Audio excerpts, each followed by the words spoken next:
Hello friends, आप सभी का स्वागत है मेरे चैनल पे। तो आज इस वीडियो में हम देखने वाले हैं कि अगर हमारे पास एक डेटा है तो जिसमें हमें क्या करना है कि सभी कॉलम नेम चेंज करने हैं। तो पावर क्वेरी का यूज करके ये आसानी से हम कैसे कर सकते हैं, ये आज हम देखने वाले हैं। तो चलिए शुरुआत करते हैं। ठीक है, तो मेरे पास एक डेटा सेट है। तो मुझे क्या करना है, तो यहाँ पे प्रॉब्लम क्या है कि जो भी कॉलम नेम है वहां पे अंडरस्कोर है। तो मुझे क्या करना है, ये जो अंडरस्कोर है उसको रिप्लेस करना है स्पेस से, और मुझे प्रीफिक्स देना है कॉलम नेम को। ठीक है, तो इसे करने के लिए हम table dot transform column names function का यूज करेंगे। तो मैंने यहाँ पे वो सिंटैक्स मेंशन किया है। तो हमें यहाँ पे नाम से ही पता चलता है कि table dot transform column names क्या करता है। तो ये ट्रांसफॉर्मेशन करता है टेबल के कॉलम नेम्स में। ठीक है, तो यहाँ पे मैंने सिंटैक्स दिया है। तो इसके लिए एक्सपेक्टेड क्या होता है, टेबल एक्सपेक्टेड होता है। और सेकेंड थिंग होता है एक्सपेक्टेड, वो होता है name generator. Name generator as a function, तो हमें फंक्शन मेंशन करना होता है। तो टेबल में जो ट्रांसफॉर्मेशन करना है वो फंक्शन हमें यहाँ पे मेंशन करना होता है। ठीक है, तो अभी हम इसको यूज करेंगे फंक्शन को। तो सिंपली सबसे पहले हम डेटा ट्रांसफर करेंगे पावर क्वेरी को। उसके लिए gate data from table oblique range का यूज करेंगे हम।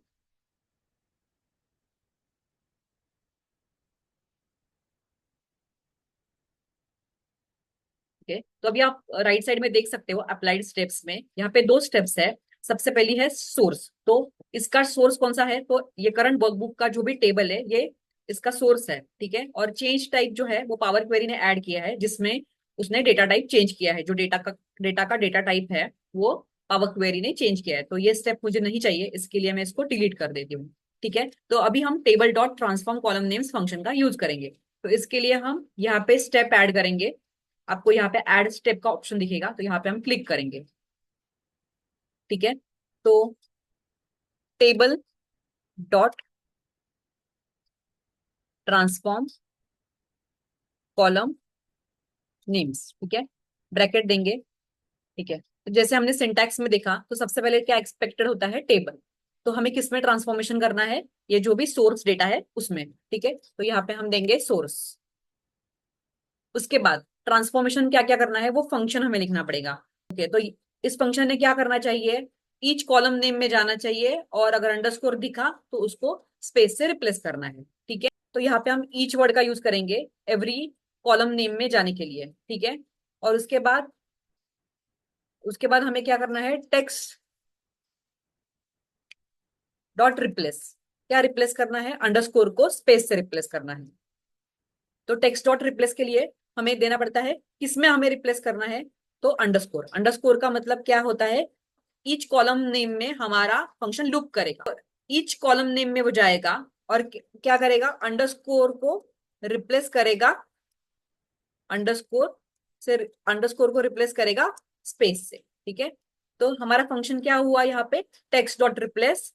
किस में रिप्लेस करना है हमें, ईच कॉलम नेम में अंडरस्कोर को स्पेस से रिप्लेस करना है। ठीक है, और फिर एक क्लोजिंग ब्रैकेट देके हम एंटर कर देंगे।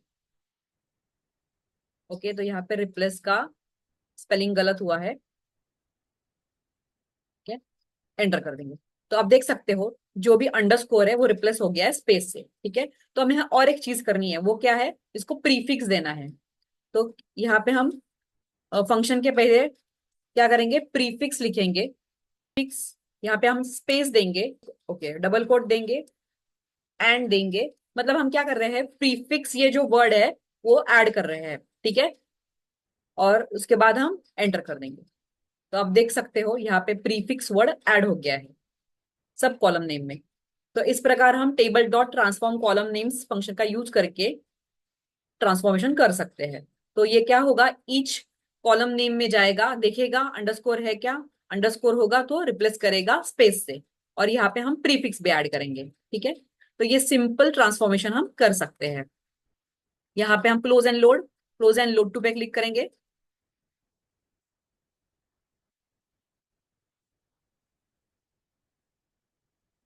न्यू वर्कशीट को सिलेक्ट करके ओके क्लिक कर देंगे। सिंगल लाइन जो कोड लिख के हमने यहाँ पे सभी कॉलम नेम्स चेंज कर दिए। तो अभी हम देखेंगे हम कंडीशनली कैसे चेंज कर सकते हैं। ठीक है, तो अभी मुझे क्या करना है, मेरे पास सेल का डेटा है, सेल्स जनवरी फरवरी मार्च। तो मुझे क्या करना है, अगर जनवरी फरवरी मार्च ये वर्ड अगर होगा तो वहां पे Q1 ये टेक्स्ट ऐड होना चाहिए। अप्रैल मई जून के लिए Q2, जुलाई अगस्त सितंबर के लिए Q3 और अक्टूबर नवंबर दिसंबर के लिए Q4। ठीक है, इस प्रकार से ये वर्ड ऐड होने चाहिए। तो ये कंडीशनली हमें कॉलम नेम चेंज करना है। तो अभी हम क्या करेंगे, सबसे पहली स्टेप, इसको हम पावर क्वेरी को ट्रांसफर करेंगे। Gate data from table range.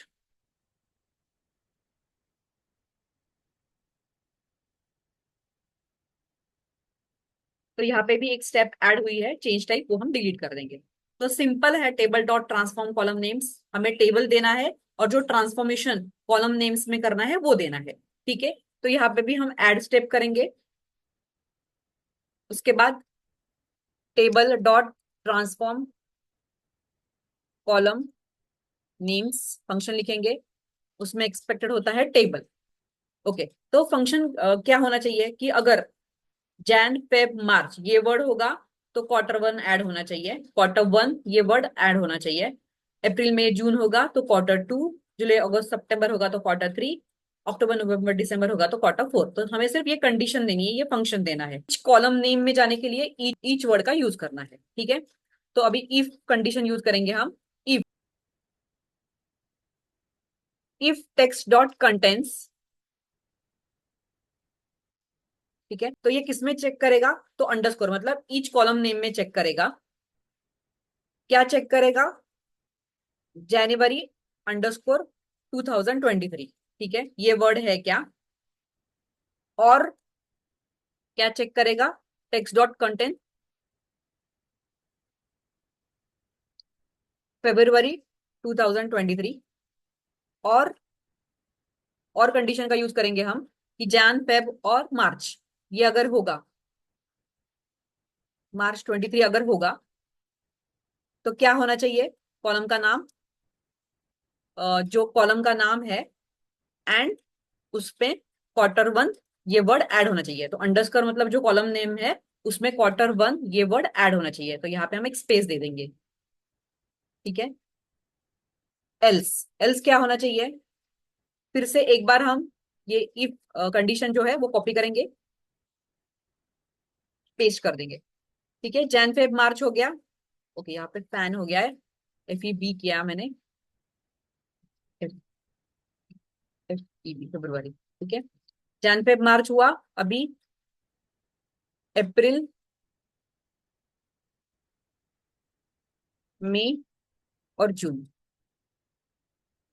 ठीक है, अगर अप्रैल मई जून ये वर्ड होगा तो क्या होना चाहिए, Q2, मतलब जो कॉलम का नाम होगा उससे उसके साथ Q2 ये वर्ड ऐड होना चाहिए। एल्स, अभी फिर से एक बार इफ कंडीशन जो हमारी है उसको हम कॉपी करेंगे। अप्रैल मई जून हो गया। अभी जुलाई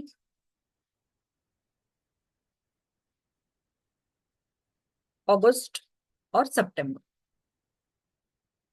अगर जुलाई अगस्त सितंबर ये वर्ड होगा तो क्या होना चाहिए, उसमें ऐड Q3। ठीक है, एल्स, एल्स क्या होना चाहिए, फिर से एक बार इफ कंडीशन कॉपी करेंगे, पेस्ट कर देंगे। अक्टूबर नवंबर और दिसंबर, अगर ये वर्ड होंगे, अक्टूबर नवंबर दिसंबर ये अगर वर्ड होंगे कंटेंट्स, तो क्या होना चाहिए, Q4। एल्स देंगे कंडीशन यहाँ पे हम, नॉट एप्लीकेबल। नहीं, एल्स क्या होना चाहिए हमारा, जो भी कॉलम का नेम है वही आना चाहिए। ठीक है, अगर ये वर्ड कंटेंट्स नहीं है तो क्या होना चाहिए, जो कॉलम के नेम है वही रहने चाहिए। इसके लिए हम फिर से एक बार अंडरस्कोर देंगे, ब्रैकेट कंप्लीट करेंगे। ठीक है, ब्रैकेट कंप्लीट कर देंगे। ठीक है, तो आप देख सकते हो जनवरी फरवरी मार्च के लिए Q1 ये वर्ड ऐड हो गया, अप्रैल मई जून के लिए Q2, जुलाई अगस्त सितंबर के लिए Q3 और अक्टूबर नवंबर दिसंबर के लिए Q4 ये वर्ड ऐड हो गया है। और बाकी सब कॉलम नेम वैसे ही रहे। ठीक है, तो इस प्रकार ये टेबल डॉट ट्रांसफॉर्मेशन हम यूज कर सकते हैं। सिंपली दो ही चीज एक्सपेक्टेड होती है, एक तो टेबल और क्या ट्रांसफॉर्मेशन होना चाहिए। तो हमने बोला यहाँ पे कि ईच कॉलम नेम में जाके वो उसने ये चेक करना चाहिए, अगर जनवरी 23 फेब्रुवरी 23 या मार्च 23 ये वर्ड होगा तो उसने Q1 ऐड करना चाहिए। अप्रैल मई जून के लिए Q2 ऐड करना चाहिए। जुलाई अगस्त सितंबर के लिए Q3 और अक्टूबर नवंबर दिसंबर के लिए Q4 ये वर्ड ऐड होना चाहिए। ठीक है, तो आप देख सकते हो इस प्रकार हमने ये फंक्शन लिखा है कि इफ हमारा जो भी दो ही चीजें एक्सपेक्टेड है, एक तो टेबल और सेकंड वन इज ये हमारा हो गया फंक्शन। अंडरस्कोर का मतलब होता है ईच कॉलम नेम में वो जाके चेक करेगा कि जनवरी फरवरी मार्च ये वर्ड है क्या, अगर होगा तो वो Q1 ऐड कर देगा। ठीक है, अगर अप्रैल मई जून होगा तो Q2 ऐड करेगा। ठीक है, इस प्रकार ये फंक्शन हम लिख सकते हैं। ओके, अभी हम क्लोज एंड लोड टू पे क्लिक करेंगे।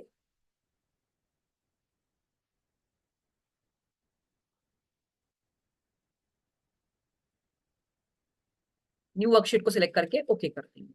तो इस प्रकार अगर आपको कोई भी कंडीशनली कॉलम नेम चेंज करना है तो आप table dot transform column names function का यूज कर सकते हो। अगर आपको मेरा ये वीडियो पसंद आया है तो प्लीज मेरे वीडियो को लाइक करो, शेयर करो और मेरे चैनल को सब्सक्राइब करो। Thank you.